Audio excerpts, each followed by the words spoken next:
Hello friends, welcome back to another video. तो आज की इस वीडियो में हम बात करेंगे कि लास्ट के इन 10 से 11 दिन में आपकी क्या स्ट्रैटेजी होनी चाहिए एसबीआई क्लर्क मेंस के लिए। आपको इन 10 से 11 दिन में कैसे-कैसे क्या-क्या पढ़ना है ताकि आप जो है आपके एसबीआई क्लर्क मेंस में अच्छा परफॉर्म कर पाएँ और कितने आपको जो है मॉक टेस्ट लगाने हैं, कैसे-कैसे आपको जो है मॉक टेस्ट वगैरह जो है वो लगाने हैं। तो आज की इस वीडियो में इस बारे में जो है वो बात करेंगे। तो कंप्लीट डिटेल्स के लिए वीडियो में लास्ट तक मेरे साथ ज़रूर बने रहना, चैनल को ज़रूर सब्सक्राइब कर लेना।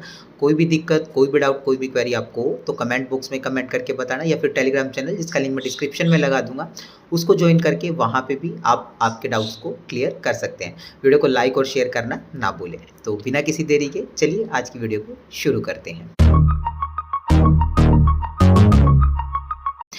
तो फ्रेंड्स देखिए, जैसे कि आपको पता है कि आपकी एसबीआई क्लर्क मेंस की जो एग्ज़ाम डेट है वो आपकी 10 अप्रैल और 12 अप्रैल है। मतलब कुछ एस्पिरेंट का जो एग्ज़ाम है वो 10 अप्रैल को हो जाएगा और बाकी जो बचे हुए एस्पिरेंट है उनका एग्ज़ाम जो है वो 12 अप्रैल को हो जाएगा। ठीक है?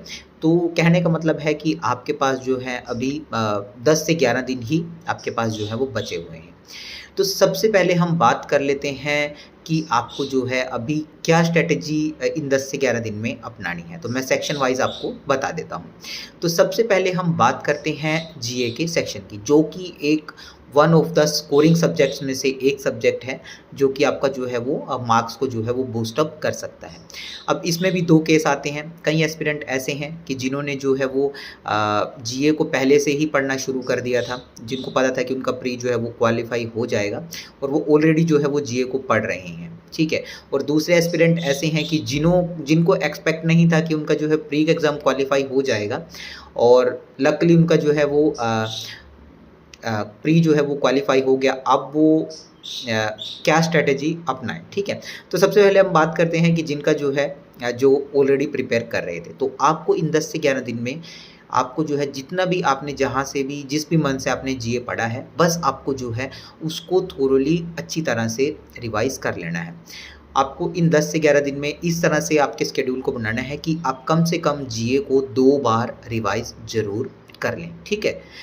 तो आपको जो है आपकी जीए की स्ट्रैटेजी ऐसे रखनी है और जीए में आपको वही है, करंट अफेयर्स आपको पढ़नी ही है। उसके साथ-साथ जो भी आपकी करंट से रिलेटेड जो स्टैटिक है, जैसे कि मैं बात करूँ कि वर्ल्ड बैंक की मैं बात कर लेता हूँ। अगर वर्ल्ड बैंक न्यूज़ में है तो आपको वर्ल्ड बैंक का जो स्टैटिक है कि उसका हेडक्वार्टर्स कहाँ पे है, वो कब जो है इस्टैब्लिश किया गया था, कितनी मेंबर कंट्रीज़ उसमें हैं और अगर अभी देखिए अभी हमारा जो है वो आईओसी शायद एक ऑर्गेनाइज़ेशन है जिनका जो है वो अभी जो हेड है वो चेंज हुए हैं, तो उसके बारे में आपको उसका स्टैटिक पढ़ना है।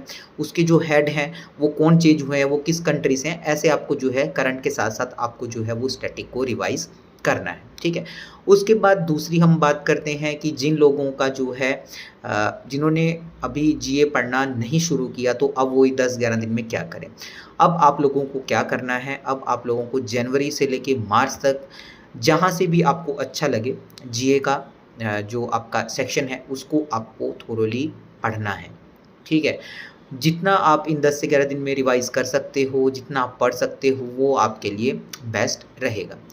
और आपको क्या करना है, जो भी आपके जो टॉप हर मंथ के जो टॉप 100 एमसीक्यूज़ होते हैं, बेस्ट 100 एमसीक्यूज़ होते हैं, वो आपको रिवाइज़ करने हैं, ठीक है? और इसमें आप दोनों लोगों को ही रिवाइज़ करना है, जो लोग पहले से भी पढ़ रहे हैं और जो लोगों ने अभी शुरू किया है, तो ये आप दोनों के लिए ही बेनिफिट करेगा, ठीक है?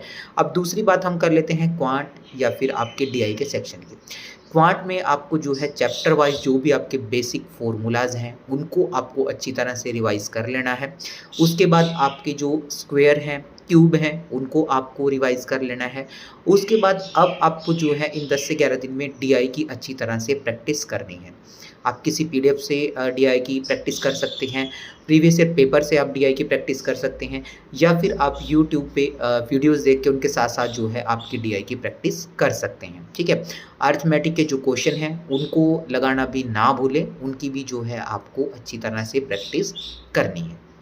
उसके बाद हम बात करते हैं रीज़निंग के सेक्शन की। रीज़निंग के सेक्शन में भी अब आपको जो है वो पज़ल्स को रिवाइज़ करना है। पज़ल्स भी आपको जिसमें जो है 2 से 3 वेरिएबल होते हैं, उन पज़ल्स को आपको जो है सोल्व करना है। बाकी का जो आपका क्रिटिकल रीज़निंग है, उसके भी आप जो है वो क्वेश्चंस को यूट्यूब पे जो है उसकी वीडियोज़ देख के वहाँ का मतलब उनका क्या लॉजिक होता है, उसको जो है आप वहाँ से रिवाइज़ कर सकते हो, ठीक है?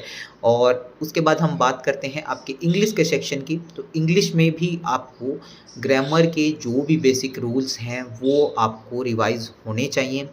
और मैं बार-बार पहले भी कहता हूँ कि जब भी आप मॉक टेस्ट लगा रहे हो, तो मॉक टेस्ट में आपको जो है जीए का पोर्शन स्पेशली और साथ में आपका इंग्लिश का पोर्शन, इसको आपको जो है वो पूरा का पूरा अटेम्प्ट करना है जब आप घर पे मॉक टेस्ट लगा रहे हो, ठीक है?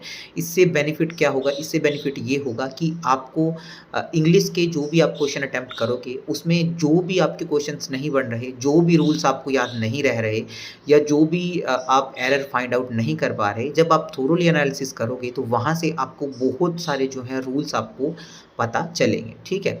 तो इस तरह से ही आपको जीए के भी सारे के सारे क्वेश्चन अटेम्प्ट करने हैं मॉक टेस्ट में, क्योंकि उससे क्या होगा कि जो जीए आपने अभी तक नहीं पढ़े, कुछ क्वेश्चंस ऐसे होते हैं जो हमने नहीं पढ़े होते, तो उन क्वेश्चन को भी आप मॉक टेस्ट के थ्रू जो है वो रिवाइज़ कर लोगे, ठीक है? ये तो बात हुई आपके चारों सेक्शन की कि आपको जो है वो कैसे प्रिपेयर करना है। उसके बाद बात कर लेते हैं कि दूसरी बात कि आपको जो है वो मॉक टेस्ट कितने लगाने हैं, कैसे आपको मॉक टेस्ट लगाने हैं। देखिए, मॉक टेस्ट मैं आपको नहीं बोलूँगा कि आपको दिन में सारा दिन मॉक टेस्ट ही लगाते रहने हैं, ठीक है? आपको इस तरह से आपका शेड्यूल बनाना है कि आपको जो है वो मॉक टेस्ट भी हो जाए और आपका जैसे मैंने रिवीजन का जो पार्ट बोला है, वो उसके ऊपर भी आप फोकस कर पाओ। तो मॉक टेस्ट आप दिन में अपनी कैपेबिलिटी के अकॉर्डिंग 1 से 2 मॉक टेस्ट आप लगाइए, बट उसका जो है थोरोली आप जो है एनालिसिस करना है, ठीक है? किसी भी अच्छी साइट से जो भी अफोर्डेबल हो और अच्छी साइट हो, उसके मॉक टेस्ट खरीद के, अगर जिन लोगों ने नहीं खरीदे हैं तो वो उसकी मॉक टेस्ट खरीद के उनको जो है वो सोल्व कर सकते हैं। तीसरी बात और मेन इम्पोर्टेंट पॉइंट ये है कि अब इन 10 से 11 दिन में आपको जो है कुछ भी नया लर्न करने की कोशिश नहीं करनी है, क्योंकि इन 10 से 11 दिन में सबसे पहले तो आपके माइंड के ऊपर ही स्ट्रेस है कि हमें जो है ये भी करना है, वो भी करना है। तो अगर आप अब कुछ नया करने की कोशिश करोगे, तो आप जो है उसको अच्छी तरह से लर्न नहीं कर पाओगे और आपको भी पता है कि जब हमें कुछ अच्छी तरह से लर्न नहीं होता, तो हमें जो है वो मतलब उसमें जाके हमें वो एग्ज़ाम में जाके उसको जो है वहाँ पे नहीं करना है। तो आपको जो है कुछ भी अभी इन 10 से 11 दिन में नया लर्न नहीं करना है। बस जो भी आपने पढ़ा है उसकी ही आपको जो है इन 10 से 11 दिन में रिवीजन करनी है, ठीक है? तो ये आपकी जो है 10 से 11 दिन की स्ट्रैटेजी होनी चाहिए और फिर भी आपको कोई डाउट हो तो आप कमेंट बॉक्स में कमेंट करना। और आप सब लोग जो है वो वीडियोज़ तो देखते हैं बट चैनल सब्सक्राइब नहीं कर रहे, तो चैनल भी ज़रूर सब्सक्राइब कर लें और बाकी लोगों के साथ जो है वो वीडियो को शेयर ज़रूर कर दें। तो बस आज की वीडियो में इतना ही। Thanks for watching.